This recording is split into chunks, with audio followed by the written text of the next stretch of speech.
Fala, queridões! Vamos dar continuidade à demografia, só que agora nós vamos trabalhar com migrações. Lembre aí de aulas passadas que quando a gente fala migração, corresponde ao que, Bart? Migração corresponde ao movimento de entrada e saída da população. Pegou? Movimento de entrada e de saída da população. Se o cara está entrando em um país, ele é um imigrante. Se o cara está saindo, ele é um imigrante.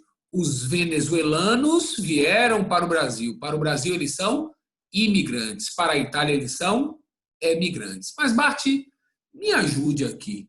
O que é que faz o cara migrar, professor? Quais são os principais fatores que levam o cara a migrar? Olha só, fatores econômicos, guerras, naturais, étnicos e políticos. 5 fatores: econômicos, guerras, naturais, étnicos e políticos. Vou perguntar para você aí, desses 5, qual é o principal fator que leva o cara a migrar? Muitos de vocês devem ter falado guerra. Esquece. De todas as pessoas que estão fora do seu país, fora do seu estado, fora do seu município, o grande fator é o fator econômico. O fator econômico é o principal fator. Poxa, Bart, juro que eu achava que eram as guerras. O que acontece? Você tem que ter uma atenção. Se eu estiver falando em casos específicos, talvez a guerra. Se eu falar Síria, guerra. Somália, guerra. Venezuela, questões políticas, mas que interferiram na economia. Mas o grande fator são as perseguições políticas. Caso a caso, você pode ter algo diferente. Mas, de cômputo geral, se você pega a população do planeta Terra que saiu do seu país, sai por fatores econômicos. Não pode dar vacilo, não pode esquecer aquilo que é fácil, beleza? Agora, Bart, se você sai por fatores que envolvam guerras, questões étnicas e perseguições políticas, aí você entra num grupo de imigrantes forçados, que é chamado de quê, Bart? Refugiados. Calma, que a gente vai falar de cada processo depois. Mas se você sai por guerra, questões étnicas ou políticas, a questão aí você entra no grupo dos refugiados. Mas, Bart, uma vez me disseram que tem o refugiado por questões naturais. Por exemplo, os haitianos estão no Brasil. Eles são refugiados especiais. Oficialmente não são refugiados, mas nós fizemos um acordo com o governo do Haiti e damos o tratamento de refugiado para os haitianos. Então, eles são intitulados de refugiados especiais. Pegou aí? Refugiados especiais. Vamos lá? Essas migrações, viu, tio? Elas podem ser migrações internas ou externas. Bart, como assim migração interna? Quando ela é realizada dentro do mesmo país. Externa, entre países. Bart, espontânea ou forçada? Os refugiados, migração forçada. Você saiu por conta de um terremoto, migração forçada. Espontânea, você foi estudar, fazer um mestrado fora, migração espontânea. Tá certo? A migração ela pode ser definitiva ou temporária. Você foi e não voltou. Volta só para visitar o seu país de origem. Você foi estudar e depois o quê? Voltou para o seu país de origem. Uma migração temporária. Beleza? Importante aqui a gente se ligar neste detalhe aqui agora. Essas migrações internas, elas podem ser, olha atenção, que região é essa aí, Bart, que o tio colocou? Região norte. Se eu saio de Rondônia para o Amazonas, do Amapá para Roraima, do Pará para o Tocantins, eu estou saindo dentro da mesma região. Se eu saio dentro da mesma região, essa migração é a migração intrarregional, dentro da mesma região. Agora, se eu resolvi sair da Bahia para São Paulo, eu estou saindo de uma região para outra. Essa migração é chamada de migração intra ou interregional? Interregional. Pegou? Dentro da própria região, intra. Entre regiões, interregionais. Beleza? Agora, essa migração intra ou inter pode ser classificada como, por exemplo, a migração pendular. Ô, Bart, como é a migração pendular? Me ajude. O que é que o pêndulo faz? Ele vai e não demora, ele volta. Então, a migração pendular, catedraticamente, é o que acontece com você aí, estudante, que sai de Lauro de Freitas para estudar aqui em Salvador. Você sai de um município para outro dentro da própria região metropolitana. Você sai do município de Lauro de Freitas, vem estudar em Salvador e tem rápido retorno. Você retorna rapidamente. Então, essa migração é a chamada migração pendular, muito comum nas regiões metropolitanas. Seu pai mora em Salvador com você e trabalha no polo petroquímico de Camaçari, trabalha no centro industrial de Aratu, em Simões Filho. Então, é uma migração pendular. Você sai de uma cidade para outra, dentro da região metropolitana, com rápido retorno. Normalmente a trabalho, mas pode ser também a estudo. Beleza? Essa é a migração chamada de pendular. Bart, tem uma migração aqui que volta e meia aparece nas provas. Uma migração chamada de sazonal. Ô Bart, eu moro no sertão nordestino, seco, uma seca danada, estou sem emprego. Saio do sertão, vou para o litoral procurar emprego, venho para Salvador. Fico, arrumo um emprego, trabalho. Quando eu sei que está voltando a chover no sertão, o que é que eu faço?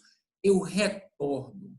Essa migração é a chamada migração de sazonal, também conhecida como migração de transumância. Sazonal ou transumância. Bart, como seria a definição para eu poder botar no meu caderno? É aquela que ocorre de acordo com os períodos naturais cíclicos. A seca, eu saio, quando voltar a chover, eu retorno. Períodos naturais cíclicos. Eu também posso considerar a migração sazonal ou de transumância aquela migração entre uma safra e outra. Por exemplo, eu moro em Barreiras, trabalho na colheita da soja. Terminou a colheita da soja e fiquei sem emprego. Vou para Irecê colher feijão. Quando voltar a colheita da soja, eu retorno para Barreiras. Então, você migra entre uma safra e outra. Então, a migração sazonal ou migração de transumância é aquela que ocorre de acordo com os períodos naturais cíclicos ou, então, de acordo com as entre-safras agrícolas. Beleza? Bart, tem mais? Tem mais. Olha só. Essa migração aí já caiu uma vez na FUVEST, é chamada migração de weekend. Ah, fim de semana, Bart, tá de boa, tô vendo o tio aqui, ó. Fim de semana. Essa migração de weekend não significa apenas o fim de semana. Ah, eu vou para casa de praia no fim de semana. Não.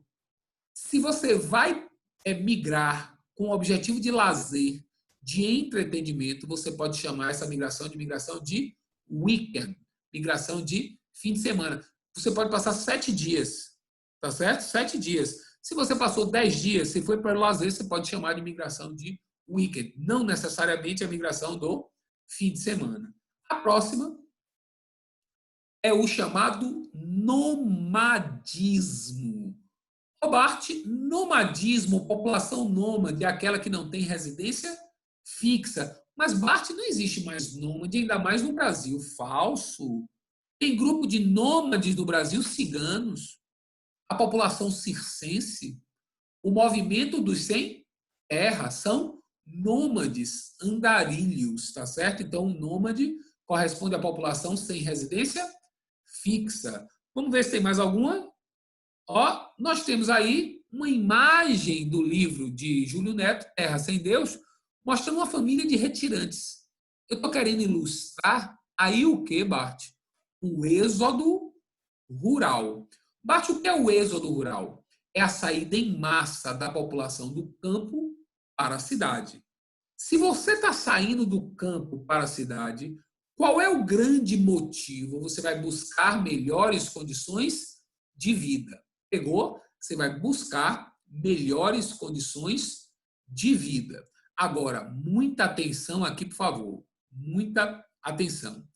Você está saindo do campo porque você não tem mais oportunidade de emprego. Porque se você tivesse um pedacinho de terra, você ficava. Luiz Gonzaga dizia, só deixa o meu cariri no último pau de arara, ou seja, só saio porque não tem jeito. O processo de mecanização, tá certo, desempregou muitas pessoas e elas foram para a cidade a partir da Segunda Guerra Mundial, tá certo? Então, aqui no Brasil, pós-Segunda Guerra, chega o processo de mecanização e muita gente saiu. Como é o nome desse desemprego mesmo? Estrutural. Tá certo? Também a concentração de terras faz com que o êxodo rural seja e foi muito intenso no Brasil. Hoje não é tão intenso quanto os anos 60, 70, mas continua muito grande o êxodo rural no Brasil.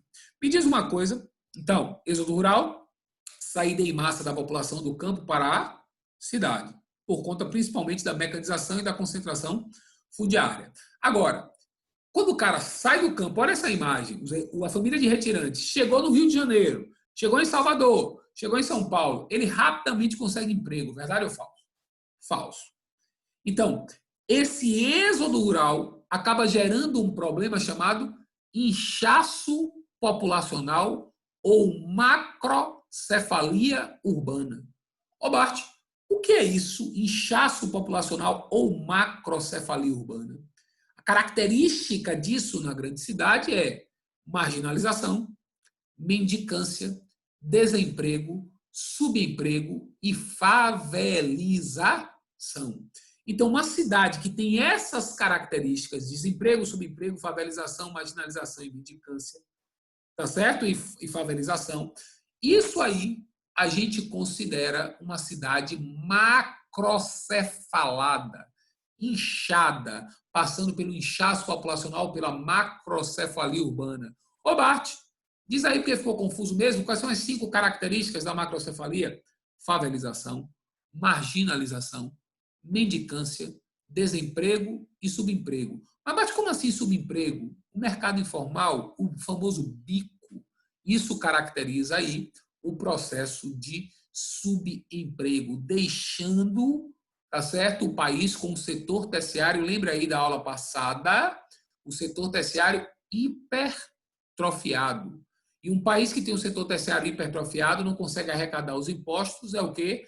A economia subterrânea. E muitas dessas pessoas são consideradas os invisíveis da sociedade, tá certo? Porque mal tem CPF, não tem acesso à internet, não arrecada imposto, não tem carteira assinada. O Brasil tem quase 40 milhões de invisíveis. Beleza? Primeira parte, maravilha, hein?